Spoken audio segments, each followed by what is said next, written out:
it is quite unique in having such a win-win-win scenario. NDIS housing homes would actually make quite a good investment. Why is that? The government has a scheme which is incentivising investors heavily. Do extraordinarily well just by sticking to the guides. So it's giving a really positive social impact on people that can have their own space. Like might be my age, sort of living with their parents. How we doing? It's Yada Podcast time. We are here to educate, entertain and lift the lid. My name is Russ, and on the left I got my boy Oda Katoldi. On the right I've got Mr. Charles Liddell. It's another Yada Podcast. Keep it locked. Welcome back to the pod. We've got Luke here for probably one last time before he jets off. He's going to be representing us over on the East Coast. Yes, it's exciting times for us at home to be shipping over to Sydney, based on the wife's new business venture, but also I think it will be good for myself and Yada Homes to explore what's over there in regards to investors and people that are looking to come over to WA and spend some money. It's going to be exciting. So again, it's a big change for you. Hopefully we'll get you back on a semi-regular basis, and sure, I'll be back. Keep everybody up to date. But back on the yellow couch. Exactly right. Where you like to be in front of the camera. It's agonising sometimes, but it's a bit of fun. But again, thanks for coming on board. So I think today I thought it would be a really great opportunity to sort of touch on what we've been sort of quite heavily focused on the last few months. We had an opportunity where we got sort of inundated with inquiries from buyers agents over east. Now that you're going over there, you're joining the dark side, which sort of opened up our eyes to the demand and the need for NDIS. And that's been very, very interesting sort of journey, especially for me, but more so you, because obviously you're sort of knee deep in the nitty gritty of what's required in making an NDIS home. What's your view now that we're sort of, let's call it the other side of that, that initial sort of blast of inquiries that we've got? It's been a very big and eye-opening learning curve, let's say, over the last sort of few months. It's been a bit of a passion of mine for a while now, exploring through the NDIS and the designs required, the different design categories, and what's actually needed in these homes. Now that all that sort of information is gathered, majority of it, once you start going down the rabbit hole, it gets pretty deep with the NDIS. But it's becoming a very lucrative idea, well, not really idea, a lucrative venture to finally get to that stage, and I think it's going to be very well done. Yeah, I think it's worthwhile point out. So it's not so much a learning curve in that you've only just started it. It's more the learning curve around what we've come across with connecting the dots. So You're Correct. Very well versed in the design and the requirements from an NDIS perspective, and were so for a long time. But it's more about now, because we've sort of been put in a position where we have to connect the SDA. So we'll explain that a little bit later. With the client and the property. That's where for me the biggest eye opener has been. So and you can probably talk more about this as well, but a lot of the inquiries we've been coming across is like, just do this, just do this, just do this. And as we've sort of embarked on this journey, with the SDA, I think is probably fair to say, we've had to consider a lot of other things, haven't we? Definitely, there is a lot to do, and it's all making if it's a client of mine, ours, that wants to go on the journey with us. It's making sure that they're in the best position at the end of it to have the house rented through the NDIS. So putting them with their hands of the right SDA, who works with the right seal providers, having all that done. So then at the end of the day, they come back, their house is finished. You want them to come back to you. So putting them on the right path early is the right thing to be done. Realistically, correct, and I can't agree more. For me, I guess one of the biggest things that sort of changed my perspective and the trajectory of how we approached investors and this sector and the scheme is a lot to do with, I think I approached it in much the way that any investor would look at, and I pulled up the calculator, had a look at the calculator, and I'm going, wow, this is massive, and just go down to what's the top category. I'll get straight down to the top category. Yeah. Oh wow, this one can get $70,000 a year. Oh, how many? Oh yeah, I can do one with 3 occupants. Fantastic. What's the cheapest block of land I can fit a 3 occupant house on? And going, oh wow, that's what I'm going to get. Would that be a fair assessment of most investors? Definitely. They, as soon as you sort of talk through it with and they want to see the calculator through the NDIS, they do the same thing. They go, well, I can build a 4-bedroom house and I can add a high physical support and I can get $60,000 per room. So you times that by 4 and that's a huge number.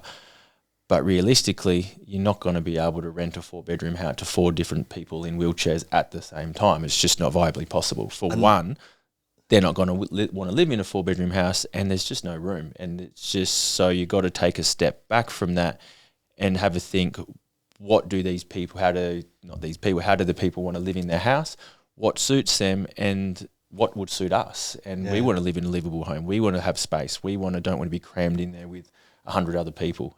So why would they? Yeah, exactly. And I think that's, what we've sort of, now just pivoting from only being the builder to actually being the let's call it the guide or the agent that connects all the different things from whether it's getting the property registered to the SDA and connecting all the dots. It's become more apparent that this information is critical to the decision making process because it has such a material impact on what you're actually going to get out of it at the end.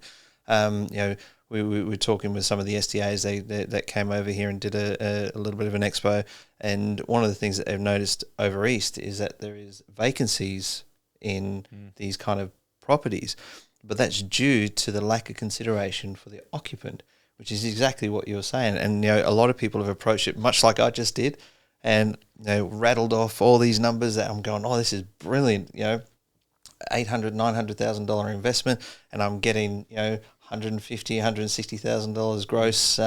Brilliant. I pay the property off, and I'll do the next one and do the next one. But when it comes down to the reality of what that means to the occupant, is being the main reason. Just gets lost in translation. Correct. It's chalk and cheese of what is actually going to rent.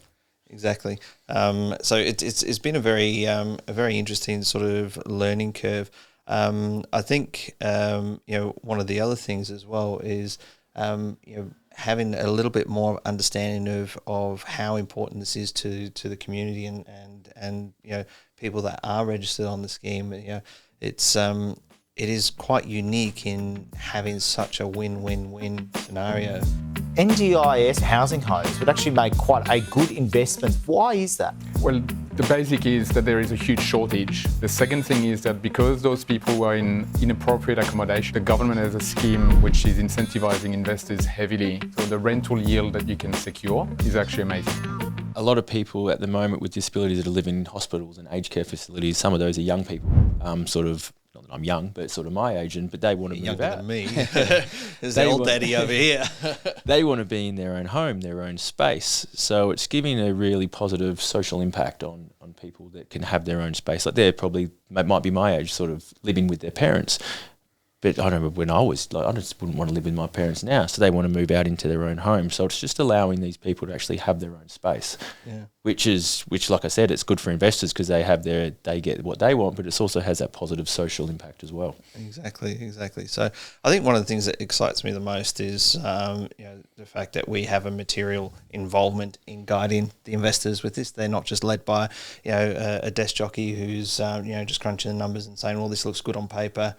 We can actually give them, proper feedback on, the livability of this property, which means it's going to have a lot more longevity in its appeal and hopefully, pay dividends in the long run. Definitely. We've been working with our SDAs on ideal plans. So I've been working on a couple of plans for robust occupants. And that's been a bit of a work in progress through different ideas and different things. We've finally got to realisation through one of our SDAs that what we have now is a perfect scenario for them to live in. So it's quite exciting to have something that we know is going to be able to rent for a long time. And the other thing is it has a very attractive price point. It does. A house and land package of that sits at just over $500,000 to be able to get into that with very, very large returns. Yeah, and that's sort of the thing is that you don't have to be greedy to do well. And I think this is one of the other takeaways I can sort of say from this whole experience is that it's you do extraordinarily well just by sticking to the guides and being sensible about the approach and having that sort of empathetic approach. Is like, would this be fit for me if I was in this situation? And that's sort of where it is. So yeah, I think from an NDIS perspective, this is going to be an amazing opportunity for us to help investors achieve some really amazing returns, and also for us to have a great impact to people that are on the scheme, and hopefully they'll enjoy the benefits of a Yada home as well. So I think so. Yeah. So I guess now let's have a little bit of a chat about the turmoil you've been going through. I mean, you've suddenly just uprooted. You've got this amazing opportunity to follow your wife over to the East Coast, and again, we're fortunate in that you can represent us over there, and I think it'll be really great. What's been the biggest challenge in actually doing that? Probably just the whole packing up the house and moving thing. It's something you wouldn't wish on your worst enemy, really. It's an absolute pain trying to pack up a whole house that you've lived in for 4 years with 2 kids, and skip bins full of rubbish and 35 boxes and trucks and shipping over cars. It's not fun.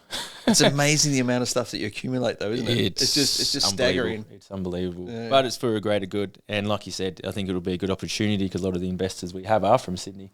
So it'll be great to be able to service them from over there, and then the wife over there, and just an adventure for the kids as well. It's going to be great. It's going to be great. So at least we've got a nice destination to come visit, and Absolutely. expecting some good pub tours when we come over there as well. Yeah, hope to go to SCG for the first time, which will be nice. That'd be good.